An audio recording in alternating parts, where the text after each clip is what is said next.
Okay, great. I think we can slowly begin. I would like to welcome everybody to our invited guest speaker talk. This is the last talk, the last event like this that we are hosting this semester. And in some ways, we decided to leave the best for last. So here we are. Thank you for coming. This event is being recorded. We will be putting it on our YouTube channel. However, it's going to be unlisted, meaning that if you would like to review it, you would need to contact us and then we will issue a link. So with that being said, it is easy to see that we are in this pretty elaborate virtual space, and it is somewhat resemblant of a space of many of the spaces that we have been sharing over the last year that we are, for better or worse, slowly beginning to emerge out of. And as we are moving from these virtual spaces back into physical ones, we thought it may be useful to sort of, take a look back at these two different modalities and reflect a little bit about them. Because the truth is that even though the digital environments that we have been working in over the past year, they may soon be giving way to in-person interactions, they will remain with us. They will be more or less constant presence in our pedagogical practice. And before we then start thinking about various frameworks and methodologies that could be applied, that could be utilized in these spaces, we should think about the spaces themselves. So, some of the questions that we may want to consider are what kind of digital environments would best serve our teaching goals? How should these spaces be configured? What affordances should they entail? How could we use them as platforms to educate and innovate? To our today's guest, Rus Gant of Harvard, will suggest possible answers to these questions. He is a well-regarded international 3D artist, a computer engineer, and educator who is currently on the research staff at Harvard University, where he's pursuing work in the future of real-time 3D computer graphics and virtual reality. For more than 40 years, he has applied his visualization talents to work in computer science, archaeology, museology, for some of the world's leading museums and universities. And as a fellow at the MIT Center for Advanced Visual Studies, as well as a fellow at the Center for Creative Inquiry at Carnegie Mellon University, he has created and developed new techniques in 3D graphics, multimedia computing, virtual reality, and digital archaeology. At institutions like MIT, Carnegie Mellon, the School of Art Institute of Chicago, the British Museum, and now Tokyo's Showa Women's University, he has both taught new technology, art, and culture, and used his technological talent and expertise to advance the art of teaching. I could go on, but we have a great presentation awaiting us. So without further delay, allow me to welcome Rus Gant. Thank you. Welcome to Harvard, at least the virtual portion of Harvard. As he said today, what I'm going to try and do is give you a little background on the work that I've been doing both here and at MIT over the last several years. In looking at the future of teaching, my particular area is mostly science teaching, but what we do applies equally to the humanities, and we always have a number of humanities projects that are underway as well. And so the first thing I'm going to do is take you through a quick look at the kind of stuff we do in a normal year, which this has not been this last year. And then I'm going to move us into the present and explain where I am in this mixed reality studio that I'm in now, a little bit of that technology, and a very large project that's underway called Virtual Harvard. And we're going to see how Virtual Harvard and the new art and science of virtual production intersect right here on this stage. And that is an attempt to sort of help us define the future of science education here at Harvard, but also education in general, as Simon said, as we come out of this pandemic period and we move into some sort of a hybrid space, hopefully on our way to a full back in-person space. So I have a number of things I can do sort of seem pretty normal, but some are a bit on the magical side. But to get through the basic background presentation, I'm going to put up a fairly traditional slide deck for you and move through that before we get to showing you sort of pull back the virtual curtain and show you the kind of technologies that we're using today. So today I'm going to be assisted by two of our technical team, one here in Cambridge, one in London. We've been working quite a bit lately because this new system is quite new. The only last 3 weeks or so we've been assembling it. So Josh, you want to go to full screen? All right, and I'm going to get out of this view here. So we're talking about the Visualization Research and Teaching Lab here at Harvard, something that I founded about 11 years ago. And basically, I'm able to, fortuitously use a lot of new technology to experiment with and see what will work now, what will probably work in the future. My mandate is to basically live and work about 5 years in the future and then periodically report back to the present.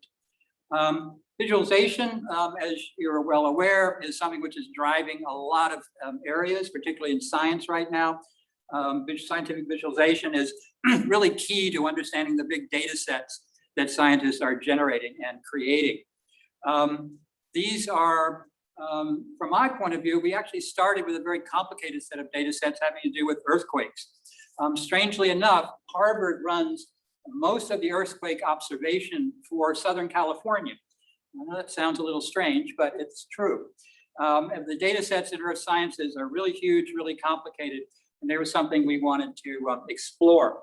I'm supported by a wide range of efforts here at Harvard within the Faculty of Arts and Sciences. I'm directly in the science education area. I get support from our VPAL, our Vice Provost for Advanced Learning, and HILT, which is our Initiative for Learning and Teaching.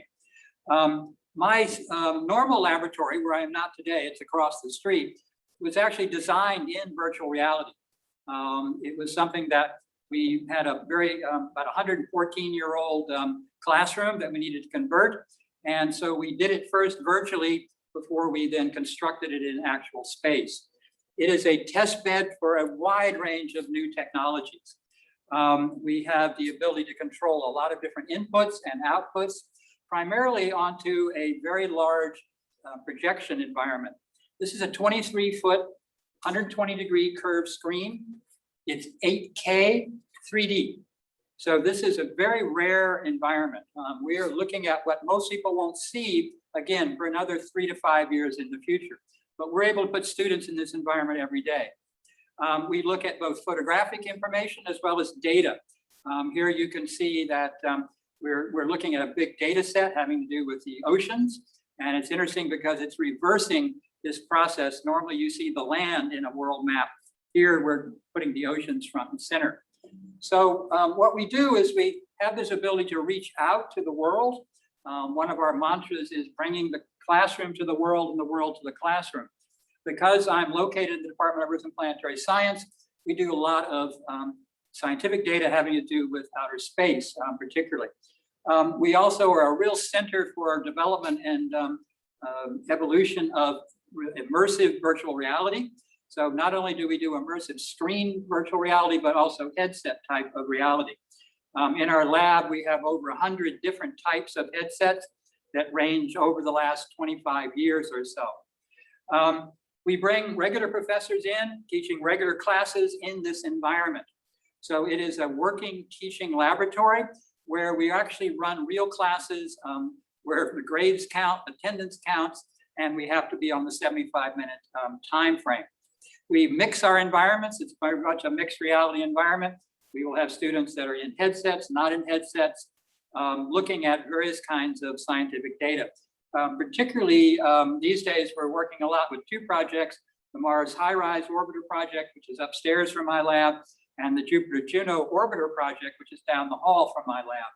So we bring that data in. But we're also working on the other end of the spectrum. On the left is Vladimir Volkovic, who from MIT runs the Nano Lab. And so we also do nanomolecular imaging. And here we've got him and Josh, our technician, immersed together in virtual reality, building molecules. So we really are sort of covering the full range from black matter in the deep universe to nanoscale molecular construction. As I mentioned before, we also deal a lot with earthquake activity. Professor John Shaw is one of the world's leading experts on structural geology and earthquakes. I also teach in this space. I often take other people's classes. They'll give me the syllabus, they'll give me what they want to teach, and I will then use my technology and sort of demonstrate ways that we can do that. Often the type of classes we use are not what you would expect for this kind of high-tech environment. This happens to be a freshman writing seminar. And one of the instructors came to me and he said, I'm having a lot of trouble engaging these young incoming freshman students. And I said, well, what's your subject? And he says, the exploration of Mars. And the problem was the only thing the students knew about Mars was that Matt Damon was in the movie. And he said that wasn't good enough for them to write for an entire semester. So I set up a program to basically educate his students about Mars, the history of exploration, astronomy of Mars. And then we have a Mars rover simulator. So we're able to put each of the students in a simulator and let them drive around on the surface of Mars. After they had done this, not surprisingly, they were able to go back and write a lot more about this experience. This was the first image of a black hole, which was done here at CFA, Center for Astrophysics. The second image, most recently, just came out last week with even more detail. But this was a public-facing lecture series, which we do with Science Week, which is going on right now in Cambridge. We also work with individual research groups. Because we have such a high-resolution 3D environment, we often work with data sets which are very complicated and hard to see, particularly where you need dimensionality, your ability to see this kind of things in great detail. We also run a lot of live experiments. So this was one which was done by the Chan School here, it's Chan School of Public Health, and we were using Bluetooth biometrics. So everybody in the classroom was wired up for heart rate and breath and a number of other things, so that when we showed them certain kinds of images, we could see what their physiological response was. So we're both a teaching and an active laboratory at the same time. We also, I come out of a art background as much as an engineering background. We've really been looking at how these technologies can be used in the fine arts. So we regularly bring classes in, we introduce them to various things like tilt brush in VR, allowing them to draw, paint, sculpt in 3 dimensions in virtual space. This is a virtual horse. We also test a lot of very interesting apparatus that people come up with. Virtual horses are a big thing in China these days. If you go into a shopping mall where they have a sort of virtual arcade, one of the things you can do is mount and ride a virtual horse in a horse race. And not only that, you can bet on it and win money. So they've combined gambling, virtual reality, and sports into one sort of retail environment. We do a lot of things looking at virtual geology, from photogrammetry in the field, the ability to use AR to overlay information when you're in the field. So you can pull up a database that tells you what it is you're looking at. We also do a lot of virtual field trips. Every real field trip that we have here at Harvard, we send out with 360 cameras. They bring back that data and we can then immerse other students in that field trip who weren't able to go. Turns out virtual field trips are really a good thing. We also develop different types of devices. This is an augmented reality sandbox. It's a box of sand with projection mapping. Allows students to interact with physical space. They move the sand around, and it creates a topographic map in real time. So this is something that they can do. On the art side, we work with theater, media, and dance, as well as the film groups. And we have students often doing their final projects will be presented in virtual and real space. So sometimes the students are in headset and the audience is not. Sometimes the audience is headset and the students are not. They're free to sort of mix and match in this virtual mixed reality space. Another area where we've been working on this is in sound. In Music 25 last year, we produced a virtual music concert. Music 25 is a very interesting class. It's the history of sort of music festivals, as it were. The idea of moving out of the traditional music environment into an outdoor or a large festival space. And so they wanted the students to experience what a virtual festival was like. And so we actually staged a musical concert in one of my laboratories on one part of campus. We then transmitted that over to the other side of campus where we had the students in the class in headsets. So they were able to experience the virtual music which is being generated on another side of campus. We also were able to take them to a music festival in Miami, and they were able to mix in with the crowd and actually be part of a very large scale music festival. Likewise, back on the science side, here's a class, this is Chemistry 25. Here again, we're back to molecular modeling. And here we had as many as, I think, 50 students at a time immersed in virtual reality. In pairs, the teams would work together to do various assignments to build various kinds of molecules. This was a very large scale effort using these are Oculus Quest headsets, so they were not wired, but everybody was in the same virtual space. So the TAs, the TFs, if someone had a problem, they'd hold up their hand. The TA would jump into the virtual environment where the students were, look at the virtual model and say, oh, well, this molecule needs to be hooked up over this way. And then she would bail back out into the real world and wait for another question to jump into those students' virtual environments. One of my favorite classes, and Simon said when he was talking about my background, I've done a lot of archaeology work over the years, almost 50 years of archaeological field work and museum work, and using new technologies. I worked in Egypt doing Egyptology for about 20 years. And so Peter Dermanwelian, who is our professor of Egyptology here at Harvard, is an old friend. We worked in Giza for many years, and he's very forward-leaning on technology. So he uses our space quite often to teach Egyptology, which is very interesting. We actually use a lot of game information. This is Assassin's Creed Origins, for those of you who are gamers out there. And we use it as a negative teaching thing. What's wrong with these images of Egypt? We've taught you what it should look like. Can you find what the errors they've made in the game are? That type of thing. But more interestingly, we put them in VR quite a bit and take them to Giza. We take them to Egypt in 360 photographic space as well as graphical space. But Peter had an idea that was really sort of transcended that, is we had a visiting Fulbright scholar from China, from Zhejiang University. And we decided that he wanted to run a session of the Egyptology class in China at the same time that he was running the class in Cambridge. So we set up a link with the classroom in China, 360 cameras in China, headsets for all the students there, headsets and 360 cameras in Cambridge. So here in this composite image, the students in Cambridge are sitting behind the students in China in a sort of blended classroom. And the reverse in China, they saw themselves sitting behind the Harvard students, all looking at the same large projection screen or going into headsets.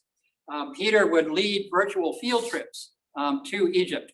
So we actually would assign all the Chinese students as avatars. We would make all the Harvard students avatars. Then we put all of them, including Peter, into our three-dimensional reconstructions of ancient Egypt. And he would then lead them on virtual field trips through the temples and tombs on the Giza Plateau. And one of the things that was fascinating is on these virtual field trips, he would take them out into a space and he'd be talking about something particular, and he'd turn around and all the students had wandered off into the distance.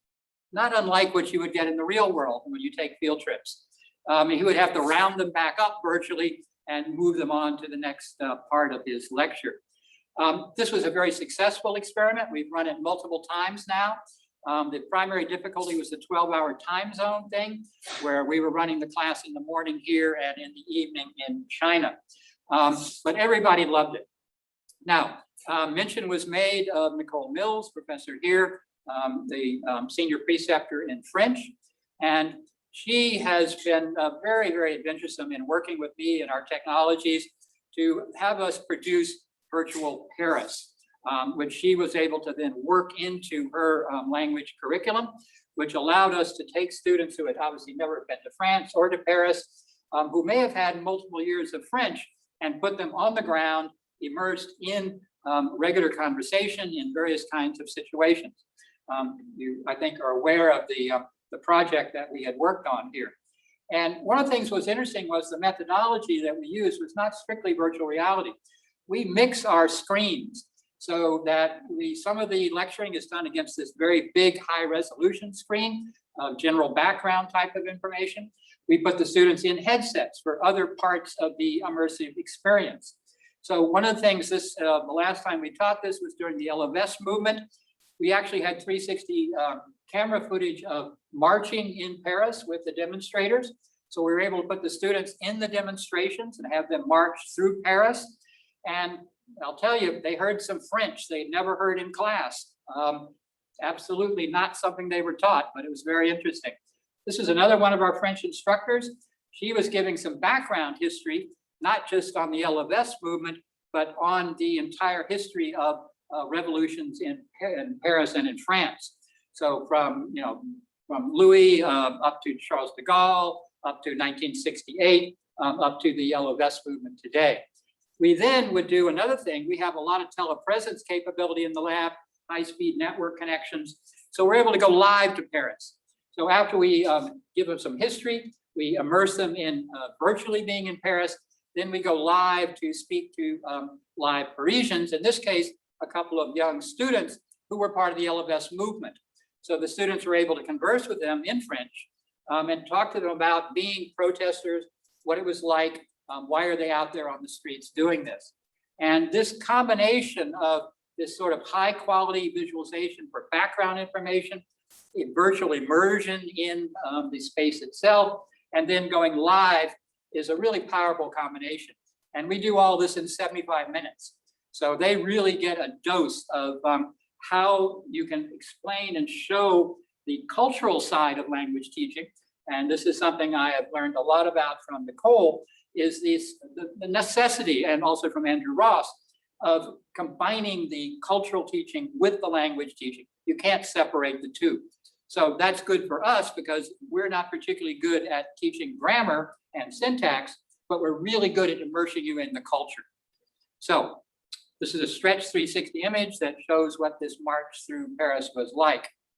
To paraphrase JBS Haldane, the future is not only stranger than we'd imagine, it's stranger than we can imagine.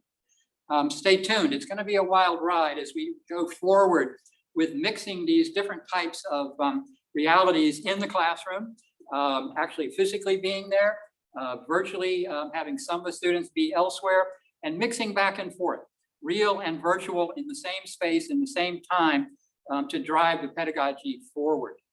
So, since I'm back on the virtual stage here, one of the things I want to talk about is how we sort of got from that sort of in-classroom experience, heavily saturated with visualization technology, but we wanted to open that up.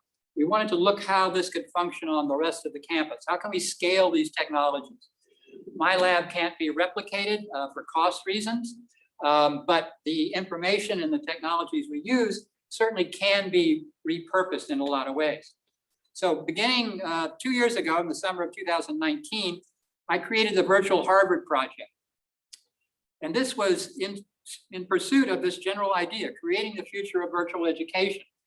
And one of the things that, this was in the summer of 2019, before, of course, we got to the pandemic cycle, we had been really talking to everybody about the need to look at virtual education. What's the difference between remote teaching, virtual teaching? What is synchronous, asynchronous? How is this going to work? It was really very conceptual at that time period. Nobody had any real motivation, as they hadn't for the last 10 years that we've been doing this. Come March of 2020, that all changed. Everybody went virtual. I think we need to know something about that. So as a result, I sort of pulled the Virtual Harvard Project forward and began to accelerate the creation of a digital twin. That is a digital version of Harvard. And this began with the simple notion of people could not be in their real classrooms doing their Zoom teaching. They couldn't be in their real laboratories. They couldn't bring their students to the museums. They couldn't bring their students to the libraries. So we thought if we could create virtual versions of these physical spaces at Harvard, then using our sort of ability to mix and match, we could basically put the instructor back into their classroom, back into the library or the museum, and they could lead virtual classes and tours in a much more expressive way than they could sitting at home in their basement staring at their laptop. And so we began this process of, full screen, Josh. A process which has been underway for a while at Harvard. We have a 3D map of the campus. It's all ArcGIS, it's all geolocated, but it was basically just the outsides of the buildings. And so using a technology called Matterport, which is a scanning and photography technology, it was developed for the real estate industry. We set about basically doing not only 360-degree photography, but LiDAR scanning of the major buildings on the Harvard campus. And this is done in a very programmatic way, as you can see here. Each one of these dots represent a place where the camera is situated. When you put all these dots back together, you get this. You get the visualization of that space. And you control this with your iPhone, your tablet. And in the end, you can look at it either as a flat screen 3D, 2.5D, where you scroll around with your mouse, or you can click on the headset icon, go into VR itself, and now you are virtually standing in each of those places where the camera was. But even more interestingly, the cloud that runs all this blends all this together. So if you walk forward, it moves you between these bubbles, and you have the sensation of actually walking around the campus. So as I learned, as we sort of decided that we were going to do this effort, I asked somebody, how many buildings at Harvard? And almost everybody I talked to had no idea. We finally got up to the planning people, and they said, well, there are 230 primary buildings out of a total of 630. And we said, man, that's a lot of buildings. So we decided to concentrate on the 230 primary buildings. And beginning the 1st of August last year, multiple teams went out, and every day we have been scanning those buildings. We have now done over 110 buildings at Harvard, which have been scanned completely, top to bottom. In that time period, we've done 40,000 360 photographs and LiDAR scans.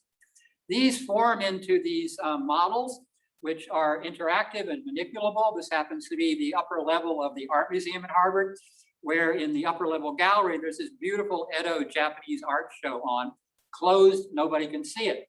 Now they can. You can virtually go to the museum, you can walk around, you can see it, either by yourself or guided by a professor, including Nicole. She's got a project that involves surrealism and the various surrealist artists from Paris whose work is in the museum. And she would normally take her students there and they would discuss this in French. She can't do that now in real life, so the model substitutes for that. This is the building we're in right now. This is the Science Center at Harvard, 250,000 square feet, 9 levels. This took us a while to scan this building, but we did. And we've been concentrating a lot on the classrooms. We have over 1,000 classrooms now that we've scanned. These have all been hooked to our booking system, our room book at Harvard. So when you want to book a classroom to teach in, you basically can go to the book, click on it, and it will not only let you book the room, it'll virtually put you in the room so you can see whether it meets your teaching needs. Our scanners, our photographers have a lot of experience. We're moving around the campus every day, museums, galleries, classrooms, laboratories, observatories, a lot of mechanicals, a lot of basements, a lot of attics. It was one of these ideas that at the beginning, people didn't think it was actually possible to do it. And in a way, our ignorance of how big the project was helpful. If we had known how big it was, we probably wouldn't have done it either. But as it is, we've actually managed it. We're about halfway through. We should hit our 230 buildings sometime this summer. These are being used now as Zoom virtual tours. The museum is giving tours. Widener Library is giving tours. These are used now almost daily for the kind of purposes that we envisioned for them. Interestingly enough, one of the big users turned out to be facilities and maintenance. They had wanted this kind of visual map and never were able to figure out how to do it.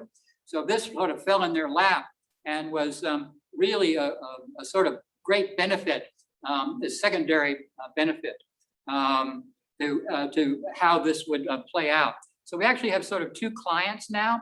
We have the landlord, which is Harvard Facilities and the building managers, and we have the tenants, who are the academic departments. And they want to use the same model for different purposes. They really are able to think about this in very different ways using the same data sets. So Josh is now going to take us to some of these models live, so we can kind of show you what this movement looks like, what it's like to move around in these spaces. And not sure where this is going to appear at the moment. I think, yeah, why don't you go in the back plane? You can go ahead and look behind you and tell me which one you want first, and we'll go in love. Let's start with the Science Center, where we are now. So this is part of the database he's pulling up now that contains all of these scans that we're linking everything to. And like I say, right now we have multiple people that are administering the data and are then turning it over to people for different types of usage. So once you've got that up, Josh, why don't you kick it up to full screen for us? It'd be do the lower levels, the ones we're in, I think. Let's start there. Some of these models are quite large. The Science Center model is over 2,000 scans, and it produces, go to full screen, yeah. All right, Yeah. Go to full screen and then go back out to the dollhouse view, please. Right. So I'm now actually in, I'm going to show the dollhouse first. That's all right. So kind of just spin it around a little bit, Josh, and show how this it functions. You can grab it. You can see the very large auditoriums which are here. We divide up chemistry, physics, biology by floor as we're in here. So the long stretch here is the teaching laboratories for physics, chemistry. We're actually right now in one of the physics teaching classrooms. Yeah, so why don't you go back to the hallway where you were, Josh? And you can drop me back in. I'm a little big. Here we go. So basically, I'm standing in the hallway, which is right outside of this room. And this is the kind of typical feel you get. So just do a sort of slight turn around, Josh, rotate. You have the full 360-degree view when you're in the headset. It is quite a virtual experience. If you're doing it as a flat screen experience, obviously, normally I would not be in your field of view, as it were. We would be seeing just the model itself. The little circles on the floor are there to guide you as you move around. But you can basically just point and click. So turn around, go up the other way, Josh, and bring us up to this room where we are now. So just turn around and come up the ramp. Yeah. So just come up the ramp. And so all you can see, the AI software is blending all these different images into not a completely seamless effort. Yeah. So just keep going straight up, Josh.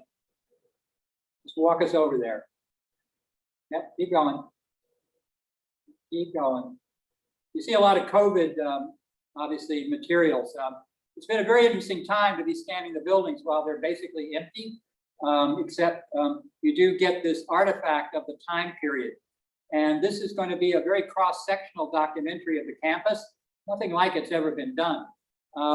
And so it will include all of this ephemera that comes from the pandemic. It's very interesting. We can erase various things. We can go back and replace things later on if the particular tour user or the teacher doesn't want that material in there, it can be removed.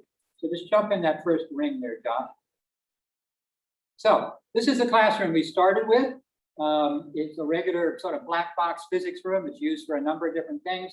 We sort of emptied it out and we have put this, what we have in here now. Josh, you want to go to the PowerPoint and I'll point that out?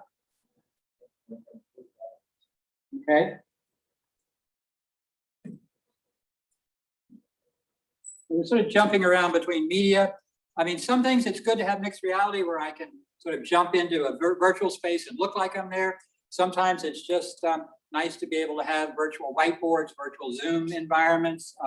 It really depends on how you want to use the technology as to what you want to show. So Josh is going to bring up another slide deck where I can show you what the room looks like now. So we got to go to the other deck. Yeah. I'll just show you the camera. No, show the other deck, please. Okay.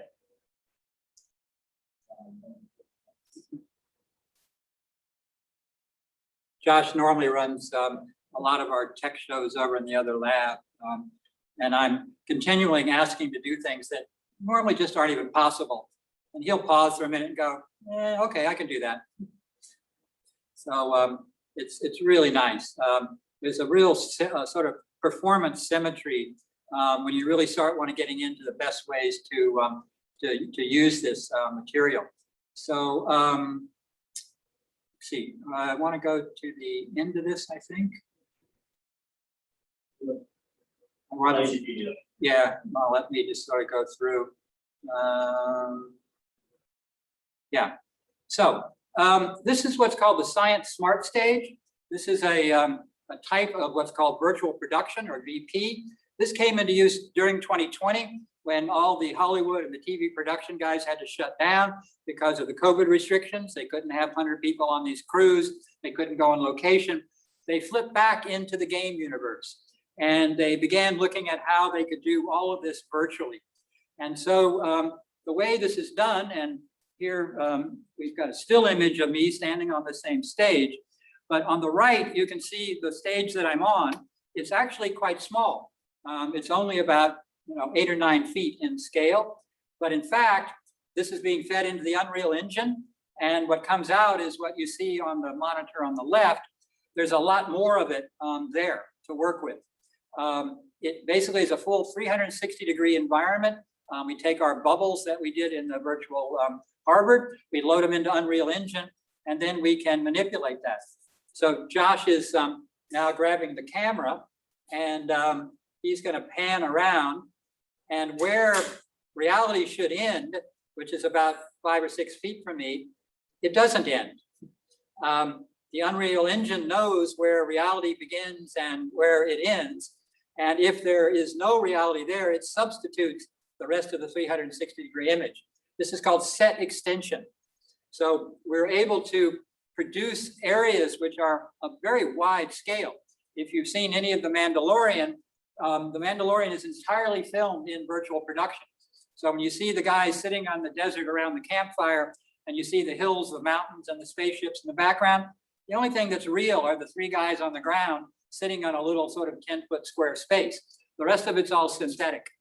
And what's interesting is, and it's one of the advantages of virtual production, that the light emanating from these LED screens is real light. And so instead of having a green screen where you're sort of flooded with green hue on actors who can't see what they're doing, you can actually look up and see what will be in the final pixels. And no, stay back. And as you are able to use the light from the wall, if the light is dim, if it's evening, the light will come down on your actors. So the actual light from the scene is lighting the actors. This means that your cinematographer can be live on set with the director and the art director. You're shooting in real time. And when they say cut, what you have are final pixels. That means it's ready to go into the final program. There's no post-production. Well, you can imagine post-production these days is a majority of the cost in filmmaking. If you can pull post-production into the production stage, it's a huge savings. And it turns out you have a lot more flexibility. You can do things you could not imagine before that you would do. Go back to our slide deck, Josh. And so the idea was, we're not making The Mandalorian here.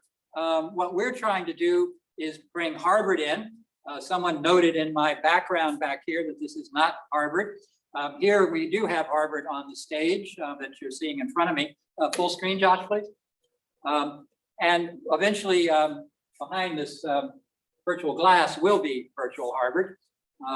Sort of one step at a time. We're sort of working our way through this. But here again, you can see how little reality there is.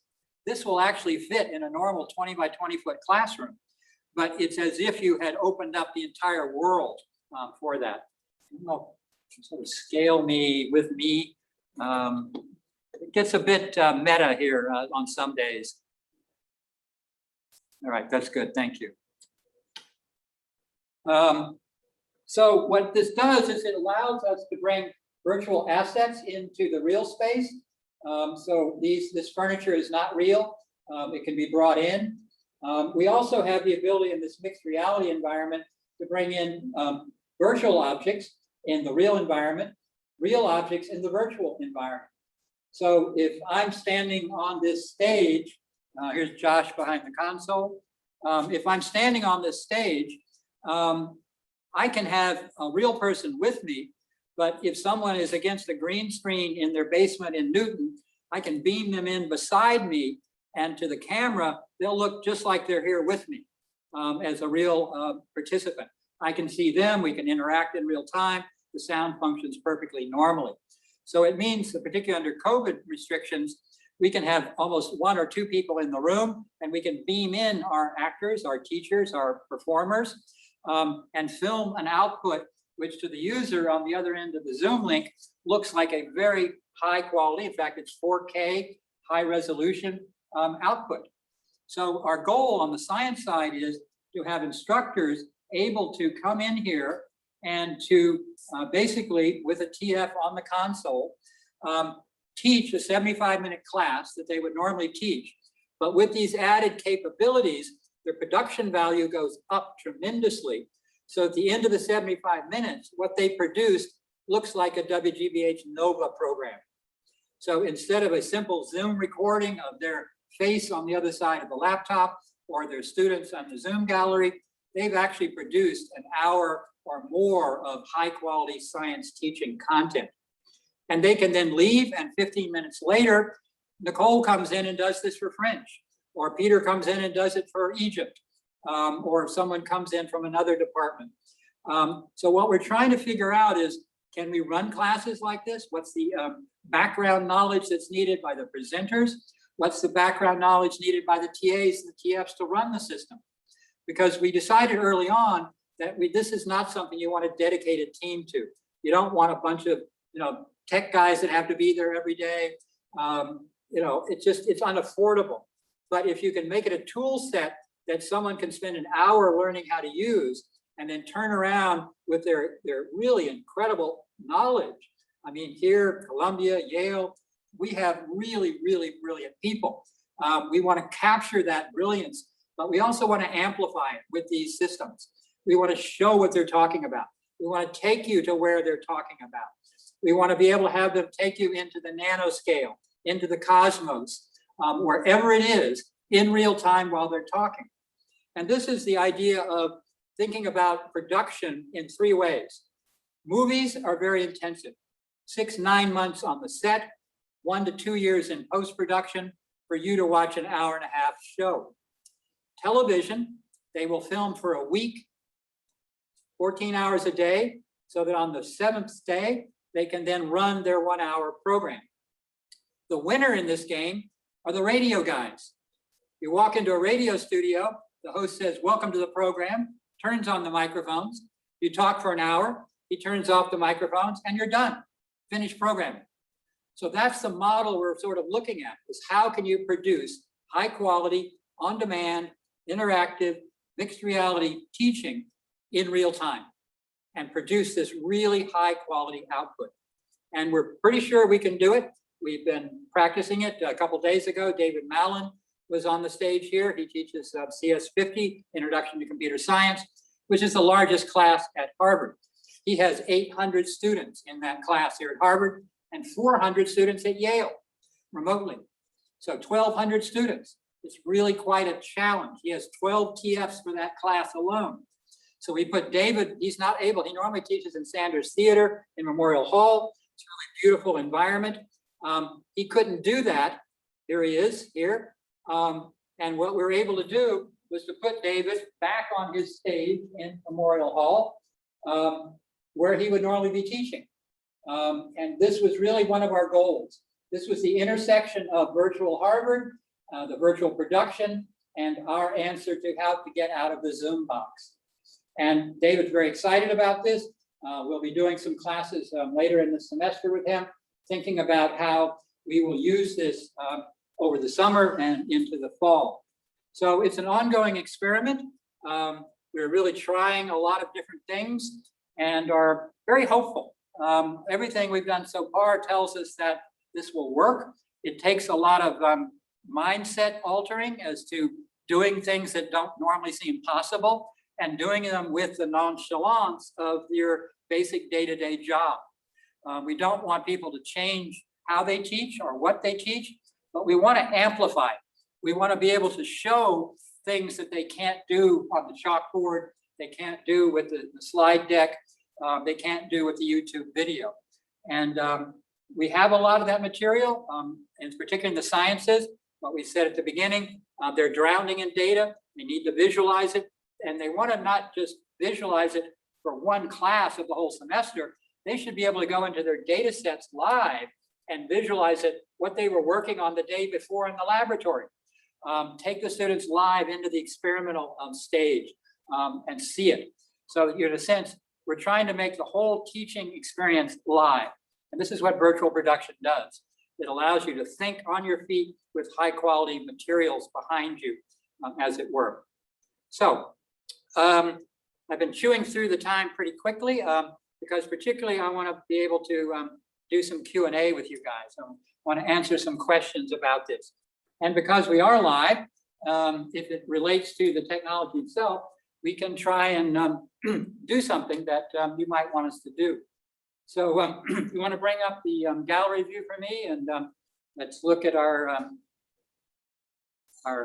audience today. So questions, things that come to mind from looking at this.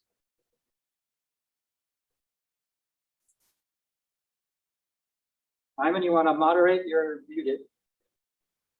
Sure, yes. I'm happy to moderate. Thank you, first of all, for this super engaging and inspiring presentation.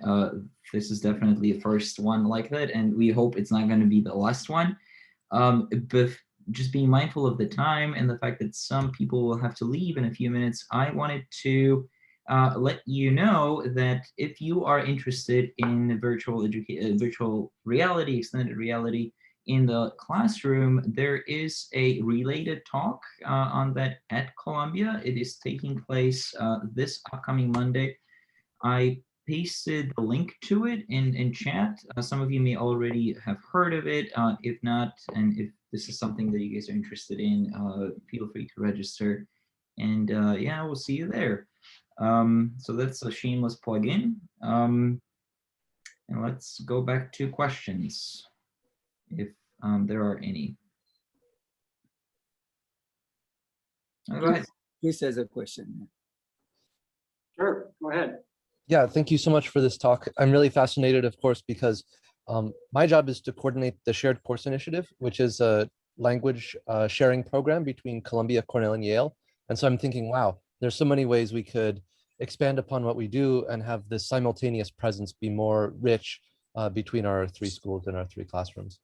But the question that I had was, you know, when you were thinking about doing the virtual twin of Harvard, what was the thought process that led you to it? How did you go from, you know, not thinking about it to saying, this is what we should do? What was the reasoning behind it? Well, it was a chain of thought that took about 40 years. Starting at MIT back in 1979, when I built my first VR headset and started thinking about this immersive concept, it all began to sort of, you know, you start thinking about the world differently. The first time you're immersed in a virtual space, it really alters your perception. And you realize that there is this other out there, and that it's almost a sort of virgin territory to explore. It is a lot like the real world, but it's also a lot different than the real world. It has opportunities in it that don't exist in the real world. You can fly, you can go to the moon, you can do things you can't do in the real world.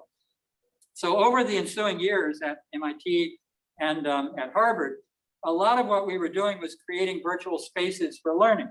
So like with Nicole, we were creating spaces in Paris, which enhanced the ability to learn French. And so we started by capturing those spaces in 360-degree photography so we could immerse the students using that method.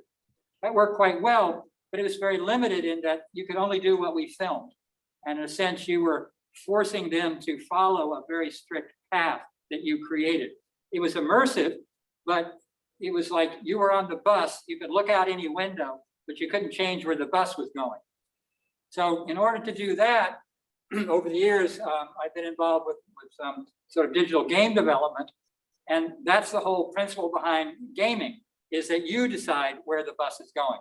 You're in control, you're driving, you're deciding if you're going to go into the building, into the room, you're going to cross the river, what are you going to do? So the idea was, okay, but all those games are not real. In fact, one of the things I begin most of my lecture with is a discussion of language, that is English language. If I ask people, do you know what virtual reality is? Most of them will respond with an answer that has to do with games or gaming. And I say, but where's the real? Nothing in those games is real. Shouldn't that be virtual unreality? And then I show them a 360 photographic bubble. And I go, this is real and virtual. Shouldn't that be virtual reality? In fact, the language got mixed up and it got perpetuated in the press. And so even to this day, virtual reality has the wrong meaning. It's not actually virtual reality, it's virtual unreality. So we began to explore that idea of virtual reality and gaming and how you could then create digital environments that gave you the flexibility of the gaming world, but retained the physicality and the reality of the real world. And so we began to experiment. We digitized our own laboratory. We digitized our building. We did another building. And we quickly realized that, yeah, depending on what you wanted to do, this is the reason people come to Columbia, the reason they go to Yale and Harvard. If they could do all this from their basement at home, there's a whole different model of education here. They like the physicality of universities, the uniqueness of these spaces that are 50, 100, 200, 300 years old, that are imbued with a lot of sort of physical presence. You know, being in Sanders Theater is really quite amazing. You know, Winston Churchill talked there, John Kennedy talked there. I mean, these are spaces that have sort of emotion attached to them. And so we thought, well, can we carry that into the virtual world? And that's what we were trying to do, is to make a facsimile or a simulacrum that was sufficiently realistic that when you were inside of it, you stopped thinking about it being unreal and you began to live in the moment as if you were in the real space. And sort of this goes back to a seminal paper that Nicholas Negroponte at the Media Lab at MIT wrote in 1978, which was when he was looking at telepresence for the first time. When you have an avatar, if that avatar looks real, it acts real, and in real time, it can talk back to you sufficiently that you can get into an argument with it, are you then in fact actually there? That is telepresence brought you into a presence, even though it's not real? And so that turns out to be true, that if you can get the immersion, the envelope of immersion well enough done, people revert to their normal emotional psychological behavior. They fall in love, they fight, they argue, and it doesn't occur to them that the person they're arguing with is not real. So this notion of the digital twin, which really comes out of the BIM, the Building Information Management area, that is architecture. You normally think about it, it's something you need to build a building or find out where the pipes are going in the building. But we were interested in it from this other point of view, the pedagogical, the teaching and learning point. Could we recreate Harvard learning spaces and use them to teach at the same level as actually being there? It seems to me, and not to monopolize, but you just sparked an idea in my mind, that theoretically, you could, if people inhabit and use this digital twin of Harvard, you could kind of track out or map out desire paths through that space where most people tend to go and what they tend to do. That seems like an interesting thing to. And we did think about that in the order in which we were going to do the buildings. And in fact, when we began this, we talked to a lot of people. And one of the things they said, well, you know what? They can listen to that lecture at home in the basement, but it's bumping into the other students on the way to class or back to the dorm that mattered. Social spaces. So we began looking at the social spaces that people would share when they're in the yard, when they're in various places around campus that have, you know, I'll meet you under the tree in the yard, you know, opposite, you know, this house. And so you're absolutely right. And Chris Deedy here is a professor in the Harvard Graduate School of Education, has thought a lot about this third space idea that occurs when you begin to mix this stuff up. And our interest was, in fact, you begin to replicate the whole university experience because you could attach this to the real world. If you're in your virtual dorm, you've got a problem that you want to deal with your RA. In the virtual Harvard, you can go down the hall to the virtual RA's office, go in there and talk to the RA who is in his real office in real time, but you're in Kansas. So you have the experience of what it's like to go down 2 floors to talk to the RA, or maybe you've got to go and talk to HR, home, you know, resources. You can go to their office. You can fill out paperwork. You can actually function as well as teach and learn. And that became really interesting as well, particularly going forward. I don't know about Columbia. Harvard's talking about leaving a lot of its staff virtual. They're never coming back. Thousands of people are not coming back. So what's their job life going to be like if they're up in New Hampshire or they're in Maine and they're not on campus? So this ability to virtually be back on campus is a big draw if you want people to work remotely. So you're absolutely right. It just keys all kinds of interesting things that you didn't think about before, about what is a virtual space? How does it affect people? How can you use it productively? Anybody else? Well, I will interject one more time. It is a few minutes after 4, so we normally at this time switch to our social hour, but I think that it is such an interesting topic and conversation that we will extend what is happening virtually right now into our also virtual social hour.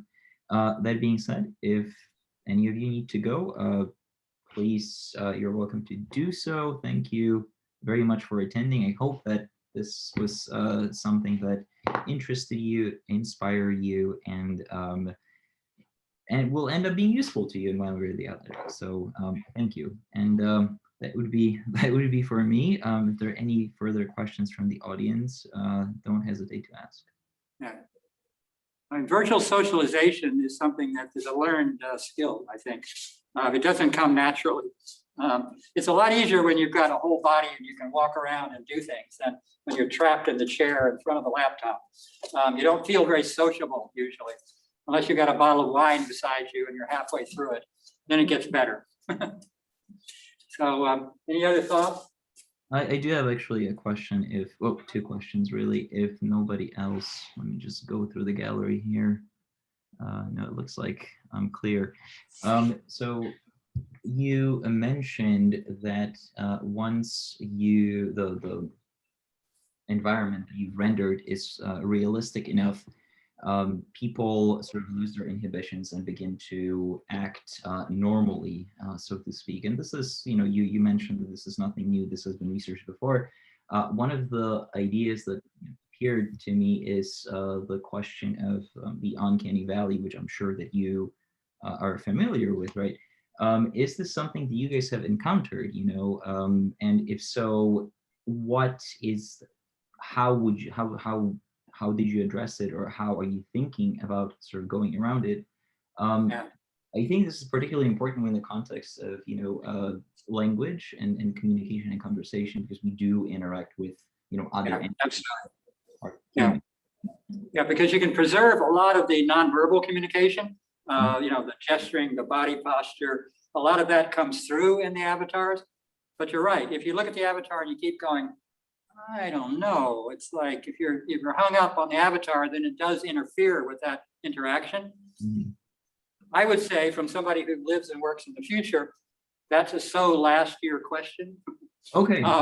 We have passed that uncanny valley point. If deep fakes are not part of your world, they will be soon. Mhm. You no longer can tell if somebody is real or not. In fact, Unreal Engine and Epic Games are partially responsible. They've created something that's called metahumans. And metahumans uses AI to create extremely realistic people. In fact, that they are so realistic that you don't ask that question anymore. They look real, they talk real, they have independent gesture, they are very identifiable as individuals. Either copies of real people, that is, I can store my gesture vocabulary and give it to my avatar, or they can be purely synthetic. That is, you can create a backstory for your avatar that incorporates in their personality, and then they will use it in their interactive experience. So right now, that sort of metahuman, deep fake, realistic avatar world is exploding. Again, over the last year, it has really gone from, I can always tell when it's not real, to I can't tell at all anymore whether it's real. So we have passed that point, and in the time frame we're talking about, and I should say, a lot of people will follow me in my logic to a certain extent, but I get to some points they go, no, that's just too far, too much, right? And one of them is when I tell them that one of the next stages in virtual Harvard is that we're taking all the data from this scanning process and we're building an Unreal Engine version of Harvard. That is, we're building an MMO RPG, right? Massive multiplayer online role-playing game where the space, the game map is Harvard. The people are all there, are real people. Everybody who has a Harvard ID card, when you get your ID card picture, creates your avatar. And you can then populate this game world with real avatars who are attached in real time using the VR social technologies of things like alt VR and the sort of social VR spaces, so that you and your friend who are in different parts of the world can be joining together in real time in a social space at Harvard and interact with each other, form bonds, friendships, without ever physically being together. And that nobody would question the reality of that. But because it's an unreal world, you don't have to do real. And what we've learned from many years now of being in the alt VR type universe of the virtual space is when you let people make their own avatar, they don't recreate themselves. They actually don't want to be themselves. They want to be either a different version or a better version, a younger version of themselves, or they want to be a robot. They want to be a cat. They want to be something that's completely non-human. That's more comfortable for them. Mhm. And this kind of world affords both of those things. You might come into a room and there are three cats talking to each other, and they're having a very good time socializing in French, right? So you got these three French cats talking to each other, and they're having a great time. They're not caring the fact that they're cats. It's the fact that they're socializing. And one of them is in Mozambique, and one is in Paris, and one is in Cambridge. It's really a very interesting thing that we're going into.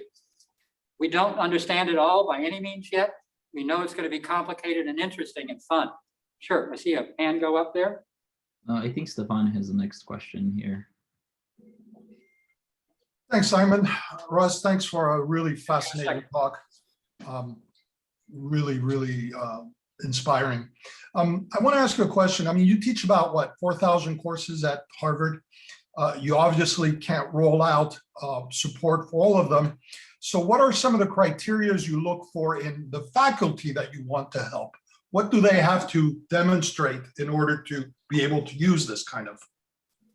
Yeah, it's a really good question. To me, the one thing that I've learned over the years that all of this is about scale. How do you scale it if you're going to have an impact on a big institution? You can do it one-off, you can do a few of them, and it's great, it's interesting. But if you can't affect the majority of students or the majority of faculty, it's questionable. So you're absolutely right. So what we do is we look for a couple of things. One, we're interested in creativity. That is, faculty who are not satisfied with their current abilities. They just don't want to go in every day and do the same thing. They really feel there's something better that they want to do. So that partial drive is one of the things. Another is that they're frustrated that they can't show what they're talking about. This is a very basic idea, really. You know, you go to the blackboard and you write an equation. It's really hard to figure out what that equation looks like, to visualize, or to other types of abstract data or information. So another criteria is, do you have a visual deficiency in your teaching environment? Is there something missing that you can't do with your PowerPoint deck? Something you can't do with YouTube? And that could be a wide range of things. It might be real time. I want to be on a research ship out of Woods Hole because they're doing a deep dive today. I want to take my students virtually down on that deep dive. It's only happening today. So in my class, I want to do it real time. Sunday night, we're going to go live to Mars when they're going to fly the helicopter, right? That's a unique moment. Somebody wants to be there with their students, right? So that's another sort of criteria. The other is, in a sense, where do they think that their career is going? Are they stuck in a rut for 10 years, 20 years, repeating the same process? Do they really want this jolt upside the head that says, wait a minute, there's a whole nother way you can be thinking about your teaching life? You know, start over and start thinking about something new. So it's creative people, inventive people, motivated people. Doesn't matter the subject matter to us. We can handle everything from Egyptology to French lit, you know, to nanoscience. It's the same tool set, but the person in the room is really what matters. So that's where we look, and not necessarily they're stars in some ways, like David Mallon. He's a real performer, he's a real star. But a lot of them are not. They may be Nobel Prize winners, but they're boring as hell in the classroom. It just doesn't come across to the students, right? So luckily, I have a certain amount of visibility. So people come to me and say, you know, I'd like to try something. And I go, great, that's the first step. You know, you want to try something. I'm not selling this to you. You've got an idea. What's your idea? I had a professor here who teaches the history of science, Japanese science. He's also a magician. He wanted to teach the history of Japanese magic. And I said, boy, if I got a way to do that, I can really do magic tricks for you in virtual reality. So that's part of it. So it's eccentricity to a certain extent. It's who walks in my door is part of it. I have to admit, I don't go out and basically evangelize or social, you know, I wait for people to come to me because I can't go to them. And I guess another is, are they interested in the next level up, the administrative level, changing the way the department functions? Now, this is happening a lot right now, and I get a lot of this through Nicole, at both Harvard and MIT, how languages are being taught. I'm talking to Andrew Ross, and there's evolution in your world that's going on about the relationship between culture and language teaching, where the emphasis should be. Are they two different departments? Are they the same department? So we look for places where they're looking for change. They've done something for a long way. They think they can do it better. And they have the administrative backing to do it. So they may want to test 2 or 3 classes. One of the big ones for me is, okay, you want to do this cool new class. How are you going to evaluate whether it worked? What's the evaluation process going to be? Because I can't evaluate it for you. I don't know whether you're going to be, you know, learning French better or not. You're going to have to determine that. So that's another resource that they have to have. Somebody who's going to do evaluation. Nicole's been really great at that. She's really done evaluation on every step of the way along the go. I've taught hundreds and hundreds of classes, 0 evaluation.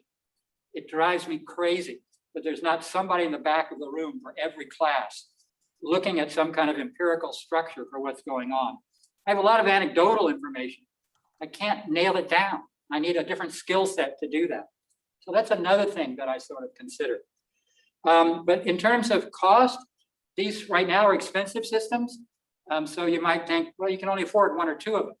We're trying to figure out how to bring this down in cost with the same functionality. We want at least 1 or 2 in each school at Harvard. That would be 12 to 24 of these. FAS should have a half a dozen. So we're looking at how do we get 20, 25 of these on a campus.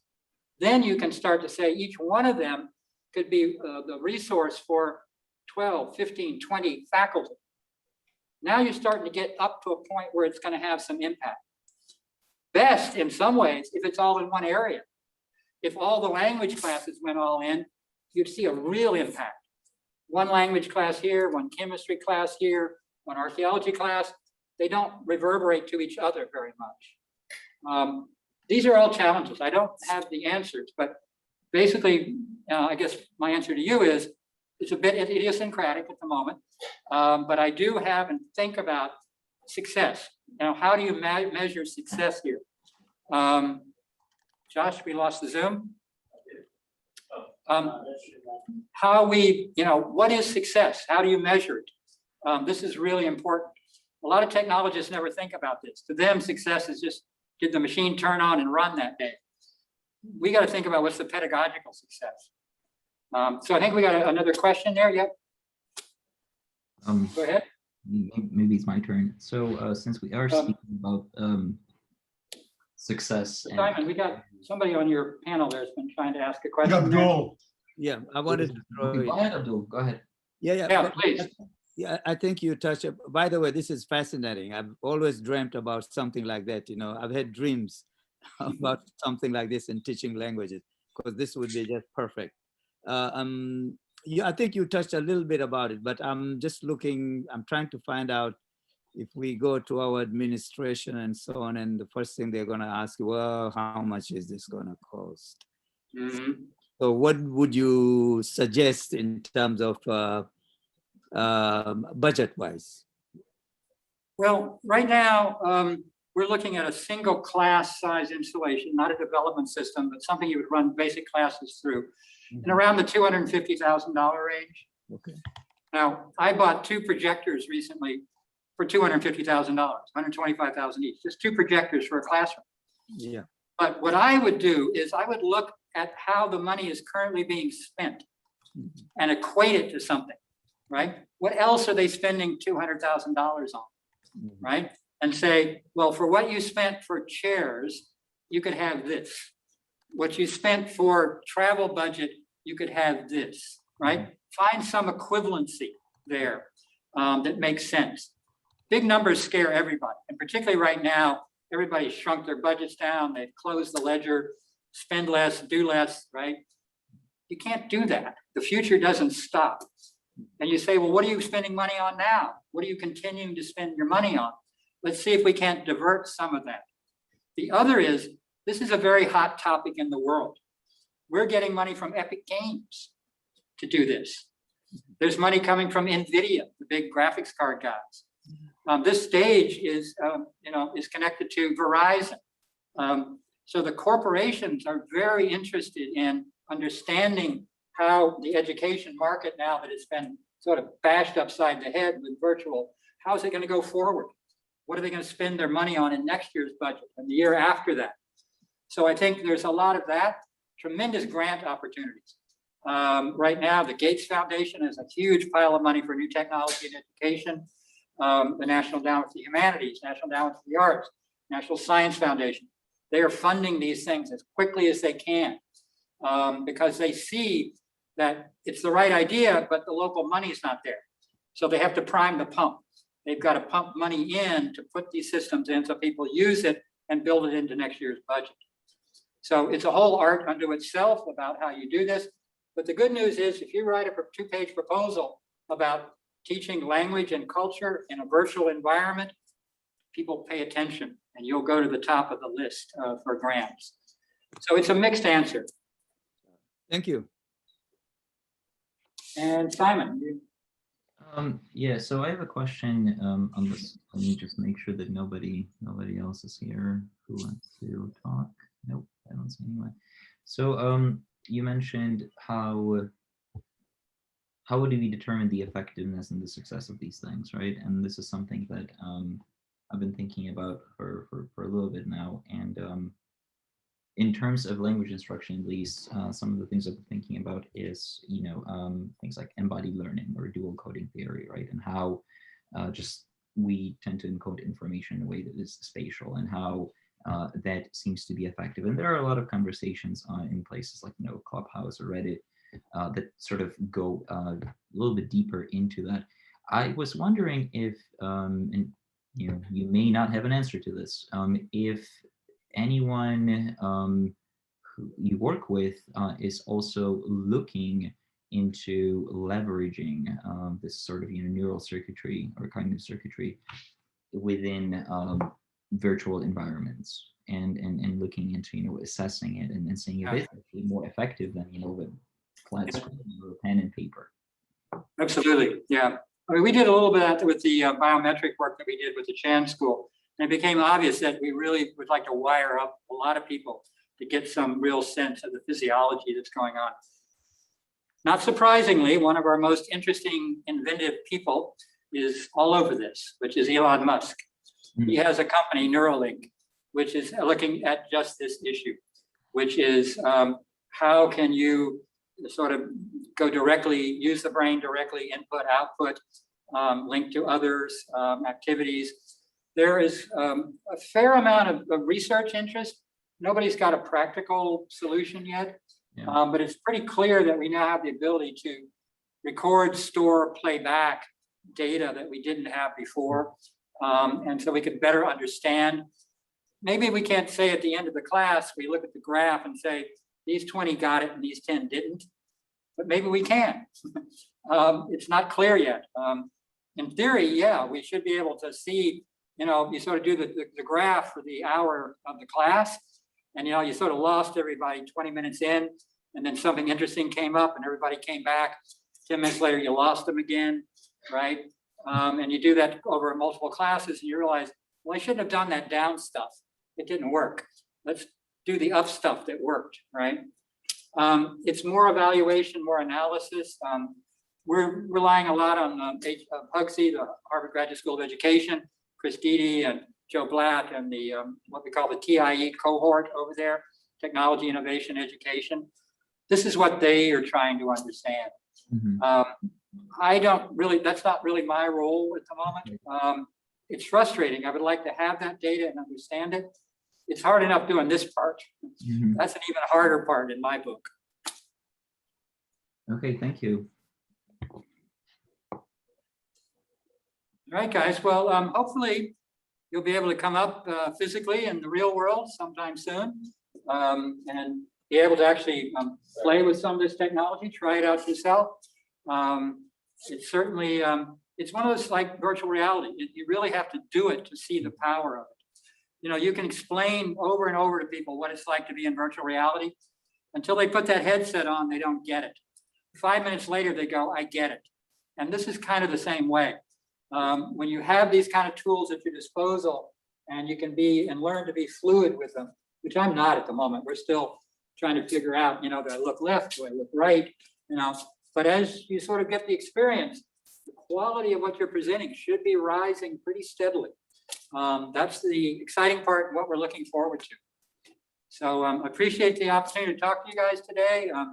I've learned a lot from my language teaching friends about language and culture and teaching, and always looking to explore that, because there's nothing like being there to learn something, and certainly cultural and linguistic immersion fits right into our sweet spot. It's even helping me sort of get out of my monolingual background. So, and that's a real effort, trust me. So anyway, thank you all for the invitation today. It's been a pleasure. And you've got the email from Simon. Let me know if I can point you in a direction that might help.